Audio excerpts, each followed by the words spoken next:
How you doing? And welcome into Cronkite Sports Live. I'm Troy Lynch, and we have a special treat for you today, covering ASU men's basketball for the entire season. Our ASU basketball beat writer, Zane Hopen. Zane, thanks for joining us. Now, I've been following your coverage all year long, and it's been great. Unfortunately, the play for Arizona State, it's been a little shaky. However, the season's almost over. 14-15 record, 4-12 in conference play. But the Pac-12 tournament's coming up. What would be the ideal matchup for ASU?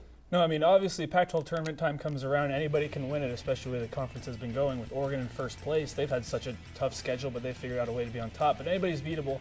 But at this point, Arizona State has four options of who they get to play in the first round of the tournament. That'll be Colorado, Stanford, USC, or Oregon State. And really, Troy, those are four teams that they've had success with. Colorado, they almost snuck away with a win in Boulder last Sunday. USC, they split the season series. Oregon State, they blew out at home. And then Stanford, depending on what happens this weekend, they could see a possible tiebreak, and it all just depends on this weekend. Now, you mentioned that any team's beatable, but what does Arizona State need to do if they have to go up against maybe like an Arizona or like a Washington? Well, you see, obviously they'll match up with Arizona in the second round if they can make it. But, it's just going to have to come down with closing games. They've had a lot of close games in the regular season, and Hurley obviously showed frustration with the way his team was playing down the stretch and just not executing the easy things. Like, one of those things is free throw shooting, which has been the biggest struggle and holdback of this team. They've been in so many close games, missing sometimes between 5 and 9 free throw attempts per game when really the margin of defeat was only between 5 and 9 points. So that's just the difference right there.